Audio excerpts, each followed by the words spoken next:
Fight ಹಾಕಿರೋದೇನ ಕಾಣ್ತಿದ್ರಿ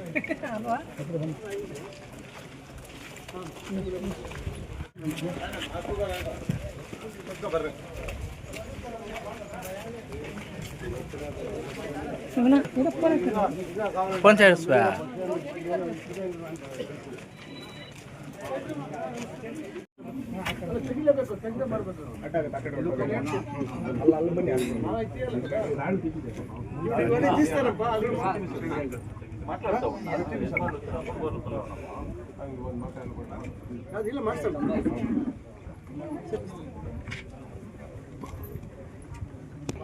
ఇంకోటి ఈ పక్క రోడ్ సైడ్ ఉన్నట్టు కదా సార్ అప్పుడే ఊసిపోయాడు ఇదే అడిగితే ఏం చెప్పినట్టే ఏదే కానూన్ లేదు అన్న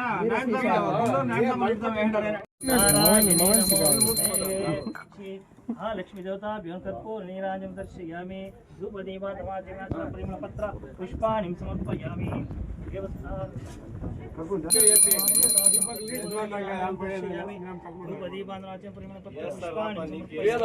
ప్రాబ్లం ఉంది మెయిన్ రోడ్ లో ట్రేహల్తో అందుకు నీళ్ళు వాళ్ళు చెప్పారు ఎట్లా చేసినారు పిల్లోళ్ళు ఎక్కుతారు ఏమో యజమాని చెప్పా అవుతుందంటే माशाल्लाह बता है भाई से क्या मालूम होता नहीं चला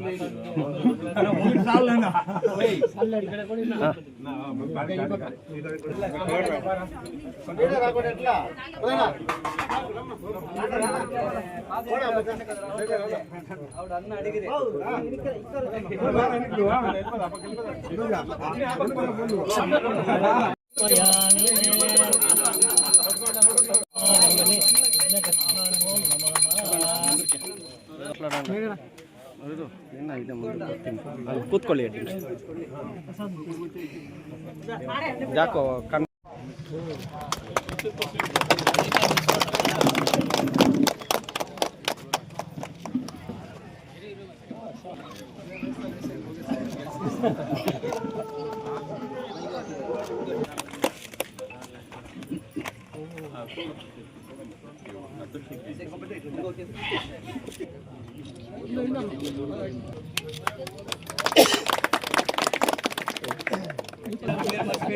యాక్చువల్లీ వాళ్ళే మర్చిపోయినా సార్ మర్చిపోయలేదు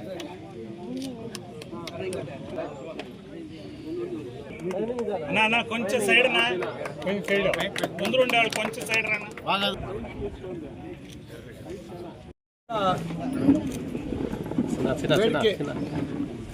ಯಾಕಂದ್ರೆ 2008ರಲ್ಲಿ ಈ ಭಾಗ ಚಿಂತಾಮಣಿ ವಿಧಾನಸಭಾ ಕ್ಷೇತ್ರಕ್ಕೆ ಸೇರಿದಂಥ ಸಂದರ್ಭದಲ್ಲಿ ಅವತ್ತಿಂದ ನಮ್ಮೂರಲ್ಲಿ ಏನು ಅಭಿವೃದ್ಧಿ ಕೆಲಸಗಳಾಗಿಲ್ಲ ಅಂತಕ್ಕಂಥದ್ದು ಮತ್ತು ಅಲ್ಲಿ 2 ಮರಗಳು ತೆಗೆಯುವಂಥದ್ದು ಇವೆಲ್ಲ ಸಮಸ್ಯೆ.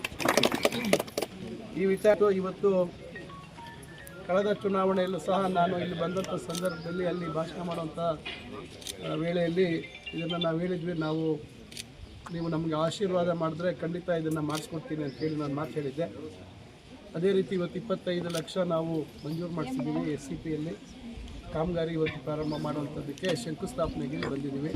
ಈ ಒಂದು ವೇದಿಕೆಯಲ್ಲಿ ಇವತ್ತು ನಮ್ಮ ಈ ಭಾಗದ ಮುಖಂಡರಾಗಿರ್ತಕ್ಕಂಥ ಇವತ್ತು ಏನೇ ಕೆಲಸ ಮಾಡಿದ್ರು ಕೂಡ ಪೂರ್ಣ ಆಗಬೇಕು ಮತ್ತು ಪೂರ್ಣ ಪ್ರಮಾಣದಲ್ಲಿ ಅಭಿವೃದ್ಧಿ ಆಗಬೇಕು ಅಂತಕ್ಕಂಥದ್ದು ನಮ್ಮ ಉದ್ದೇಶ. ಈಗ 25 ನಾನು ನಮ್ಮ ಪ್ರಸಾದ್ ಅವ್ರನ್ನ ಕಳಿಸಿ AW ಅವ್ರನ್ನ ಏನೆಲ್ಲ ಕಾಮಗಾರಿ ಆಗಬೇಕು ಅಂತೇಳಿ ಅಂದಾಜು ಮಾಡಿ ಅಂತೇಳಿ ಅವ್ರು 25 ಲಕ್ಷ ಬೇಕು ಅಂದರೆ 25 ಲಕ್ಷ ಪೂರ್ತಿ ಕೊಟ್ಟಿದ್ವಿ ನಾವು. ಇಲ್ಲ 5 ಲಕ್ಷ 10 ಲಕ್ಷ ಕೊಟ್ಟು ಒಂದು ಸ್ವಲ್ಪ ಮಾಡೋದು ಮತ್ತೊಂದಲ್ಲ. ಏನಾದರೂ ಕಾಮಗಾರಿ ಆದರೆ ಕೆಲವು ಸಂದರ್ಭದಲ್ಲಿ ನಾನು ಇವತ್ತೆಲ್ಲ ಹಿಂದಿನಿಂದ ಅಷ್ಟೇ ಹೆಚ್ಚು ಕಾಮಗಾರಿ ಆಗಬೇಕು, ಪೂರ್ಣ ಪ್ರಮಾಣದಲ್ಲಿ ಆಗಬೇಕು, ಉಪಯೋಗ ಆಗಬೇಕು. ಸುಮ್ಮನೆ ಅಲ್ಲೊಂದು ಸ್ವಲ್ಪ ಮಾಡೋದು, ಅಲ್ಲಿಂದ ನೀರು ಬಂದು ಇಲ್ಲಿ ಬಂದು ನಿಲ್ಲೋದು, ಮತ್ತೆ ಅದು ಸಮಸ್ಯೆ, ಈ ರೀತಿ ಆಗುವಂಥದ್ದಕ್ಕೆ ಅವಕಾಶ ಇಲ್ಲ. ಈಗ ಉದಾಹರಣೆಗೆ ಈಗ ಬುಕ್ನಳ್ಳಿಗೆ ಕಾಲೋನಿಯಲ್ಲಿ ಅಭಿವೃದ್ಧಿ ಆಗಬೇಕು ಅಂತ ಹೇಳಿದ್ರು. ಸುಮಾರು 42 ಲಕ್ಷ ಸುರಿಸಲ್ಲ, ಈಗ 42 ಲಕ್ಷ ಒಂದೇ ಸತಿ ಕೊಟ್ಟಿದ್ವಿ. ಈ ರೀತಿಯಾಗಿ ಎಲ್ಲಿ ಅವಶ್ಯಕತೆ ಇದೆ, ಈಗ ಬೇಡಿಕೆಗಳು ಭಾಳಷ್ಟಿದೆ, ಇಲ್ಲ ಅಂತ ನಾನು ಹೇಳೋದಿಲ್ಲ. ಈಗ ಒಂದೊಂದಾಗೆ ನಾವು ವಿವಿಧ ಯೋಜನೆಗಳಲ್ಲಿ ತಗೊಂಡು ಮಾಡುವಂಥದ್ದು ಮಾಡ್ತಾಯಿದ್ದೀವಿ. ಈಗ SCPಯಲ್ಲಿ ಅಂದರೆ ಪರಿಶಿಷ್ಟ ಜಾತಿಗೆ ಸಂಬಂಧಪಟ್ಟಂಥ ಜನ ಎಲ್ಲಿ ಜಾಸ್ತಿ ಇರ್ತಾರೆ ಅಲ್ಲಿ ಕಾಮಗಾರಿಗಳನ್ನು ತೆಗೆದುಕೊಳ್ಳುವಂಥ ಕೆಲಸ ಮಾಡ್ತಾಯಿದ್ದೀವಿ. ಹಿಂದೆ ಏನಾಗಿತ್ತು, ಈ ರೀತಿ ಊರ ಒಳಗೆ ಕೆಲಸ ಮಾಡೋದು ಬಿಟ್ಟು ಮುಖ್ಯ ರಸ್ತೆಗಳಿಗೆ ಸಿಮೆಂಟ್ ರಸ್ತೆ ಮಾಡುವಂಥ ಕೆಲಸಕ್ಕೆ ಕೈ ಹಾಕಿತ್ತು. ಇವತ್ತು ಉದಾಹರಣೆಗೆ ಕಾಗತಿಯಿಂದ ಇಲ್ಲಿ ಊರಿಗೆ ಬರೋ ರೋಡ್, ಸಿಮೆಂಟ್ ರೋಡ್, ಈಗ ಅದು SCPL ಮಾಡಿರೋವಂಥದ್ದು. SCPL ಅಲ್ಲಿ ಮಾಡೋ ಬದಲು ಇದನ್ನು ಮಾಡ್ಬೋದಿತ್ತಲ್ಲ, ಅದನ್ನು ಬೇರೆದ್ರಲ್ಲಿ ಹಾಕ್ಬೋದಿತ್ತಲ್ಲ. ಈಗ ನಾನು ಈ ರೋಡ್ ಕೂಡ ಈಗ ಅಂದಾಜು ಮಾಡಿಸಿದ್ದೀನಿ. ಈಗ ಏನೀಗ ಹಾಳಾಗಿದೆ ರಸ್ತೆ, ಇದನ್ನು ಮುಂದೆ ನಾವು ಕೈಗೆತ್ಕೋಬೇಕು ಅಂತೇಳಿ ಅದನ್ನು ನಾನು ಗಮನಿಸಿ ಈಗ ಅದನ್ನು ನಾವು ಮುಂದಿನ ದಿನದಲ್ಲಿ ಮಾಡಿಕೊಡ್ತೀವಿ. ಯಾವುದೋ ಮೇನ್ ರೋಡ್ ಏನಿದೆ ಅದನ್ನು ಮಾಡೋವಂಥದ್ದಕ್ಕೂ ಮಾಡ್ತಾ ಇದ್ದೀವಿ. ಈಗ ಕಾಗತಿ ಒಳಗಡೆ ಇನ್ನೊಂದು ರೋಡ್ ಇದೆ, ಈಗ ಮಧು ಅವ್ರ ಮನೆ ಪಕ್ಕದಲ್ಲಿ ಹಾಕೊಂಡು ಅದನ್ನು ಕೂಡ ಅದೇ ಅದನ್ನು ಈಗ ಮಾಡುವಂಥದ್ದಕ್ಕೆ ಇದು ಮಾಡ್ತಾ ಇದ್ದೀವಿ. ಯಾಕಂದರೆ ಯಾವುದು ನಾವು ಎಲ್ಲೆಲ್ಲಿ ಅವಕಾಶ ಆಗುತ್ತೆ, ಎಲ್ಲೆಲ್ಲಿ ಸಾಧ್ಯ ಆಗುತ್ತೆ ಒಂದು ವ್ಯವಸ್ಥಿತವಾಗಿ ಮಾಡಬೇಕು ಅಂತಕ್ಕಂಥ ಉದ್ದೇಶ ಇಟ್ಕೊಂಡು ಮಾಡ್ತಾ ಇದ್ದೀವಿ. ಈಗ ನಿಮ್ಗೆ ಗೊತ್ತಿದೆ, ಈಗ ಚೇಳೂರು ರಸ್ತೆ ಎಷ್ಟು ದೊಡ್ಡ ಹೆಂಗಿತ್ತು ಚೇಳೂರು ರಸ್ತೆ, ನಂತರ ಅವಾಗ ದೊಡ್ಡದು ಮಾಡಿದ್ದು ನಾನೇ, ಇವತ್ತು ಯಾವ ರೀತಿ ಮಾಡಿದ್ದೀವಿ.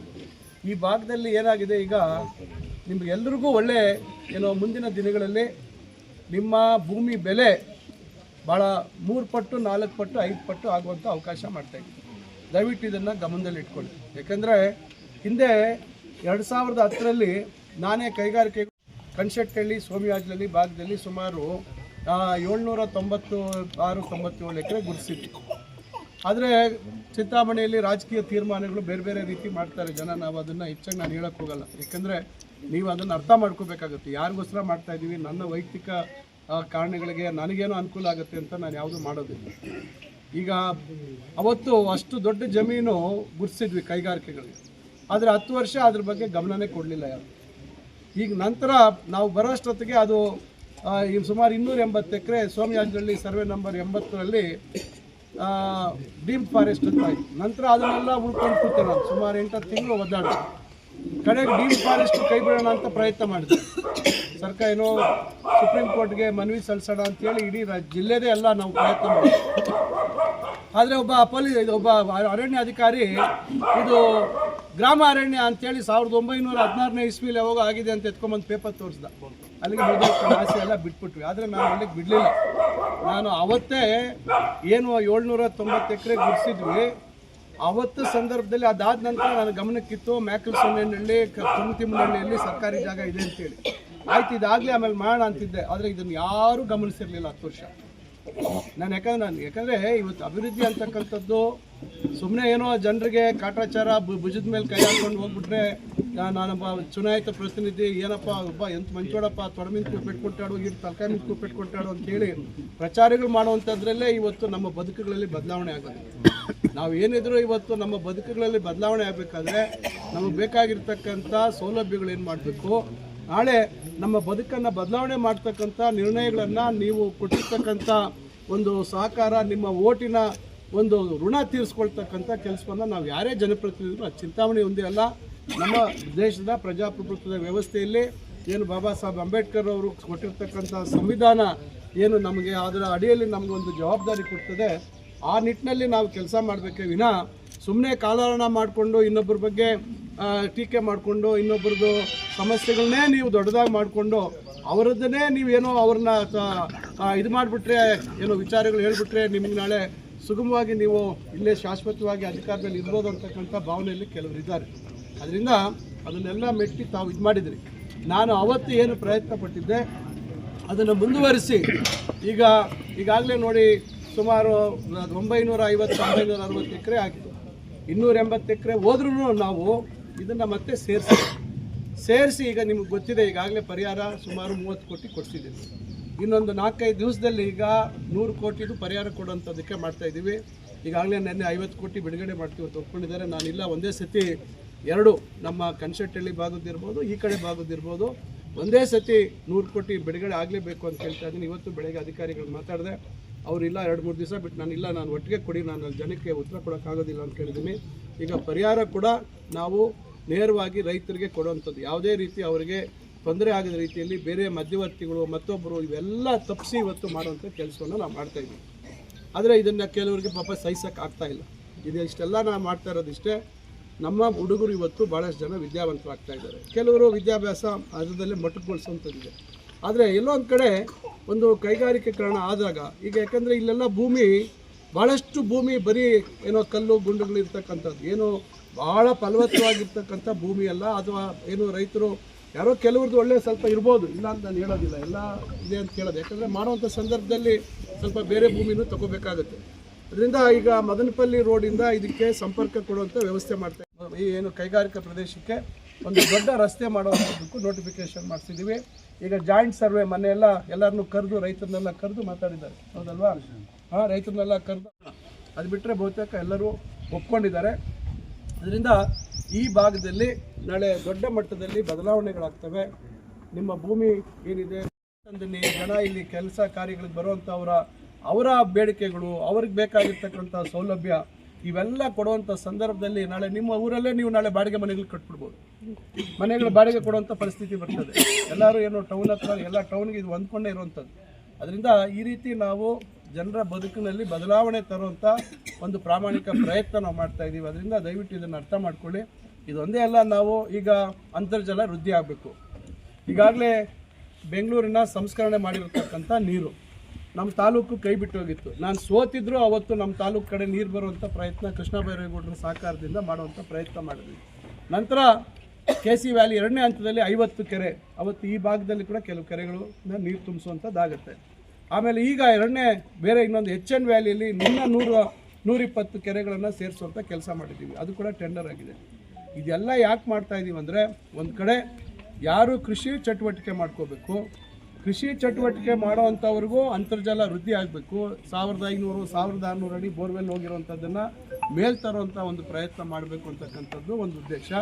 ಜೊತೆಗೆ ಬೇರೆ ರೀತಿಯಲ್ಲಿ ಈಗ ಕೈಗಾರಿಕೆಗಳು ಬರ್ತದೆ. ಕೈಗಾರಿಕೆ ಚಟುವಟಿಕೆ ಬಂದಾಗ ಅದನ್ನು ಸಂಸ್ಕರಣೆ ಮಾಡಿ ಕೈಗಾರಿಕೆಗಳವರು ಆ ನೀರು ಬಳಸುವಂಥದ್ದು ಆಗುತ್ತೆ. ಈಗ ನಾವು ಪ್ರಾಯೋಗಿಕವಾಗಿ ಚಿಂತಾಮಣಿಯಲ್ಲಿ ನಮ್ಮ ಗೋಪಸಂದ್ರ ಹತ್ರ ಸೀವೇಜ್ ಟ್ರೀಟ್ಮೆಂಟ್ ಪ್ಲ್ಯಾಂಟ್ ಇದೆ. ಅಲ್ಲಿ ಒಂದು ಶುದ್ಧೀಕರಣ ಮಾಡ್ತಕ್ಕಂಥ ಒಂದು ಪ್ರಯತ್ನಕ್ಕೆ ನಾವು ಕೈ ಹಾಕ್ತಾ ಇದ್ದೀವಿ. ಯಾಕಂದರೆ ಈಗಾಗಲೇ ದೇವನಹಳ್ಳಿಯಲ್ಲಿ ಒಂದು ಪ್ರಾಯೋಗಿಕವಾಗಿ ಮಾಡಿದ್ದಾರೆ. ಆ ನೀರು ಕುಡಿಯೋ ಮಟ್ಟದವರೆಗೂ ಶುದ್ಧೀಕರಣ ಆಗುತ್ತೆ. ಇವತ್ತು RO ಪ್ಲ್ಯಾಂಟ್ ಇಲ್ಲಲ್ಲ ಇಲ್ಲಿ. ಈಗ ನಾವು ಪ್ರತಿಯೊಂದು ಊರಲ್ಲಿ ಇವತ್ತು ನಾವು RO ಪ್ಲ್ಯಾಂಟ್ ಅಂದರೆ ಏನು ಶುದ್ಧ ನೀರಿನ ಘಟಕಗಳನ್ನು ಮಾಡುವಂಥ ಕೆಲಸ ಮಾಡ್ತಾ ಇದ್ದೀವಿ. ಈಗಾಗಲೇ ಸುಮಾರು 100 ಚಿಲ್ಲರೆ ಗ್ರಾಮಗಳಿಗಿಂತ ಹೆಚ್ಚು ಮಾಡಿದ್ದೀವಿ. ಇನ್ನೆಲ್ಲ 50-60 ಗ್ರಾಮ, 55 ಗ್ರಾಮ ಬಹುಶಃ ಅಂದಾಜು ಅಷ್ಟು ಮಾತ್ರ ಬಾಕಿ ಇದೆ.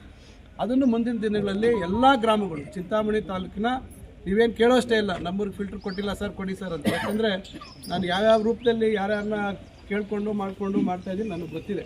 ಈಗ ಅದರಿಂದ ಅದನ್ನು ಮಾಡುವಂಥ ಕೆಲಸವನ್ನು ನಾವು ಮಾಡ್ತಾಯಿದ್ದೀವಿ. ಶುದ್ಧ ಕುಡಿಯುವ ನೀರಿನ ಘಟಕಗಳನ್ನು ಮಾಡ್ತಾಯಿದ್ದೀವಿ. ಈ ರೀತಿ ಹಲವಾರು ಬದಲಾವಣೆಗಳನ್ನು ತರ್ತಕ್ಕಂಥ ಪ್ರಯತ್ನವನ್ನು ನಾವು ಮಾಡ್ತಾಯಿದ್ದೀವಿ. ಇವತ್ತು ಚಿಂತಾಮಣಿ ನಗರದಲ್ಲಿ ಇರ್ಬೋದು ಭಾಳಷ್ಟು ಅಭಿವೃದ್ಧಿ ಕೆಲಸಗಳು ಕೈಗೆತ್ತಿಕೊಂಡು ಈಗ ಕಾಮಗಾರಿಗಳು ನಡೀತಾ ಇದ್ದಾವೆ. ಸ್ವಲ್ಪ ಏನಾಗುತ್ತೆ, ಒಂದೊಂದು ಸಂದರ್ಭದಲ್ಲಿ ಏನಾದರೂ ಒಂದು ಕೆಲಸ ಮಾಡುವಂಥ ಕಾಲದಲ್ಲಿ ನಾವು ಸ್ವಲ್ಪ ಕಠಿಣವಾದಂಥ ಕೆಲವು ನಿರ್ಧಾರಗಳು ತಂದುಕೊಡ್ತೀವಿ. ಈಗ ಉದಾಹರಣೆಗೆ ಇವತ್ತು ಈ ರಸ್ತೆ ಆಗ್ತಾಯಿದೆ. ಈ ರಸ್ತೆ ಇಷ್ಟು ದೊಡ್ಡದಾಗಿದೆ.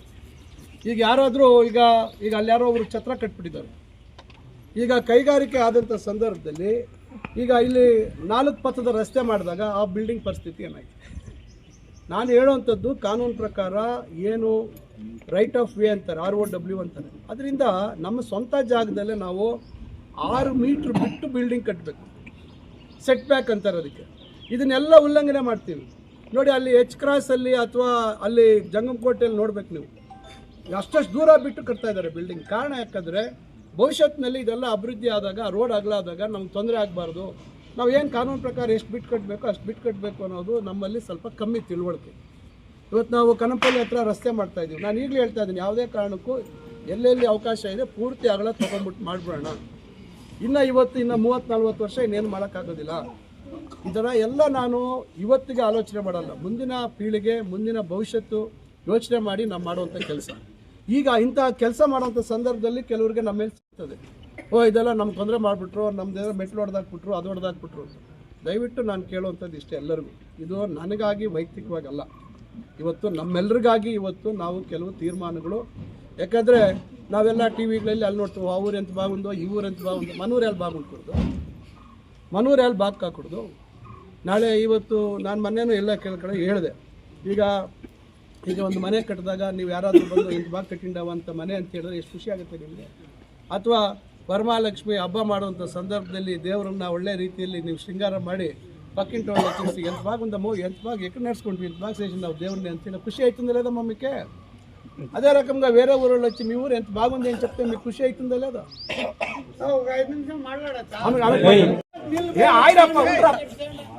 ಮಾಡುವಂಥ ಕೆಲಸಗಳು ಇವತ್ತು 10 ಜನಕ್ಕೆ ಉಪಯೋಗ ಆಗುವಂಥದ್ದನ್ನೇ ನಾವು ತೀರ್ಮಾನ ಮಾಡೋದು.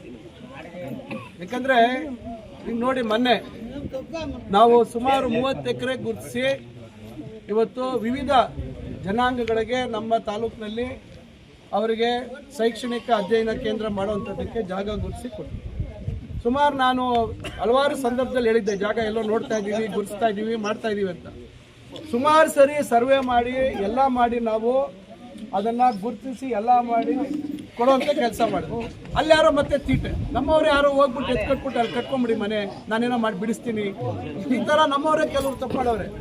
ಅದಕ್ಕೆ ನಾವು ನಿರ್ದಾಕ್ಷಿಣ್ಯವಾಗಿ ನಾವು ಎಲ್ಲರಿಗೂ ಮಂಜೂರು ಮಾಡಿಬಿಟ್ಟಿದ್ದೀವಿ. ಈಗ ನಾವು ಬಿಡೋಕ್ಕಾಗಲ್ಲ, ಅದನ್ನು ನಮ್ಮ ತೆರವುಗೊಳಿಸ್ಬಿಟ್ವಿ. ನಾವು ಸ್ವಲ್ಪ ಕಠಿಣವಾದ ತೀರ್ಮಾನ ಮಾಡಿ ಯಾವುದೇ ಕಾರಣಕ್ಕೂ ಅವ್ರು ಬೇರೆ ಜಾಗ ಇತ್ತು, ಅಲ್ಲಿ ಮಂಜೂರಾಗಿತ್ತು ಸರ್ಕಾರಿ ಜಾಗ, ಅಲ್ಲಿ ಕಟ್ಕೊಳ್ಳಿ ನೀವು ಅಂತ ತೋರಿಸ್ಬಿಟ್ಟು ಅದನ್ನೆಲ್ಲ ತೆರವುಗೊಳಿಸ್ಬಿಟ್ಟು ಈ ಥರ ಕೆಲವು ತೀರ್ಮಾನಗಳು ನಾನು ಕೆಲವು ಸಂದರ್ಭದಲ್ಲಿ ಗಟ್ಟಿಯಾಗಿ ಮಾಡ್ತೀನಿ. ಅದಕ್ಕೆ ಬೇರೆ ಬೇರೆ ರೀತಿಯಲ್ಲಿ ಕಲಿಸುವಂಥದ್ದು ಇವೆಲ್ಲ ಮಾಡ್ತೀನಿ. ಇಲ್ಲಾಂದರೆ ಯಾವುದೂ ಅಭಿವೃದ್ಧಿ ಮಾಡ್ಲಿಕ್ಕೆ ಸಾಧ್ಯ ಇಲ್ಲ. ಒಂದು ಒಂದು ಸಣ್ಣ ಕಲ್ಲೆತ್ತಿ ಈ ಕಡೆ ಇಡೋಕ್ಕೂ ಸಾಧ್ಯ ಇಲ್ಲ. ಅಲ್ಲೇನೋ ಇಡೋವಂಥ ಸಂದರ್ಭದಲ್ಲಿ ಅಲ್ಲೊಂದು 2 ಇರುವೆ ಇರ್ಬೋದು. ಸುಡಪ್ಪ ಒಂದು ಸೀಮು ಸಭ್ಯಸ್ರಿ ಹಾಂ. ಅದರಿಂದ ಅಭಿವೃದ್ಧಿ ಮಾಡುವಂಥ ಸಂದರ್ಭದಲ್ಲಿ 10 ಜನಕ್ಕೆ ಉಪಯೋಗ ಆಗುವಂಥ ಸಂದರ್ಭದಲ್ಲಿ ಕೆಲವು ಕಠಿಣವಾದಂಥ ತೀರ್ಮಾನಗಳನ್ನು ನಾವು ಮಾಡ್ತಾ ಇದ್ದೀವಿ. ಅದರಿಂದ ಕೆಲವರು ಅವ್ರದ್ದೇ ಆದಂಥ ರೀತಿಯಲ್ಲಿ ವ್ಯಾಖ್ಯಾನ ಮಾಡ್ಬೋದು. ಈಗ ಉದಾಹರಣೆಗೆ ಕೊಟ್ಟು ಬಾಕಿ ಇಟ್ಟಿದ್ರು ಅಂಗಡಿಗಳು ಎಲ್ಲ 2 ವರ್ಷದಿಂದ ಹೇಳಿ ಮಾಡಿದ್ವಿ. ಕಡೆ ಬೀಗಗಳು ಹಾಕಿ ಈಗೆಲ್ಲ ವಸೂಲಿ ಮಾಡಿ ಈಗ 19 ಲಕ್ಷ ಬಂದಿದೆ. IDSMT ಕಾಂಪ್ಲೆಕ್ಸ್ ಇವೆಲ್ಲ ಒಂದೊಂದು ಹೇಳ್ಕೊಂಡು ಹೋದರೆ ಇದೆಲ್ಲ ಯಾವುದು ಸಾರ್ವಜನಿಕರಿಗೆ ಬರಬೇಕಾಗಿದ್ದಂಥದ್ದು, ಸಾರ್ವಜನಿಕರು ಉಪಯೋಗ ಆಗುವಂಥ ಇವತ್ತೆಲ್ಲ ಇದೆಲ್ಲ ಕಾರ್ಯಕ್ರಮ. ಅದರಿಂದ ಇವೆಲ್ಲ ಮಾಡ್ತಾ ಇದ್ದೀವಿ. ಈಗ ಉದಾಹರಣೆಗೆ ಕರಿಯಪ್ಪಲ್ಲಿ ನಾನು ಭವಿಷ್ಯದ ಬಗ್ಗೆ ಯೋಚನೆ ಮಾಡಿ ಆ ಕಾಲದಲ್ಲೇ ಒಳಚರಂಡಿ ಮಾಡಿಸಿದ್ದೆ. ಅದಕ್ಕೆ ಒಳಚರಂಡಿ ನೀರು ಎಲ್ಲಿ ಹೋಗಬೇಕು, ಅದಕ್ಕೆ ಒಂದು ಸೆಪ್ಟಿಕ್ ಟ್ಯಾಂಕ್ ಮಾಡಬೇಕು. ಅದು 10 ವರ್ಷ ಯಾರೂ ಗಮನಿಸಲಿಲ್ಲ. ಏನಪ್ಪ ಮಾಲೀಕ್, ನಾವು ಈಗ 40 ಲಕ್ಷ ಕೊಟ್ಟು ಕಾಮಗಾರಿ ಆಗ್ತೀವಿ. ಆಮೇಲೆ ಅಲ್ಲಿ ರೋಡ್ ಬೇಕು ಅಂದ್ರೆ 35 ಲಕ್ಷ ಕೊಟ್ಟು ಸಿಮೆಂಟ್ ರೋಡ್ ಮಾಡಿಸಿದ್ವಿ. ಈ ಥರ ಇವೆಲ್ಲ ಇದೆ. ಇನ್ನೂ ಬೇಡಿಕೆ ಇದೆ. ಈಗ ಕಲ್ಯಾಣಿ ಮಾಡ್ಕೊಡ್ಬೇಕು ಅಂತ ಕೇಳ್ತಾ ಇದ್ದಾರೆ. ಕಲ್ಯಾಣಿ ಕೆರೆ ಪಕ್ಕದಲ್ಲಿ ಈಗ ಟ್ರೀಟ್ಮೆಂಟ್ ಪ್ಲಾಂಟ್ ಬರ್ತದೆ, ಸುಮಾರು 10 ಕೋಟಿ ರೂಪಾಯಿದು ಟ್ರೀಟ್ಮೆಂಟ್ ಪ್ಲಾಂಟ್ ಬರ್ತದೆ.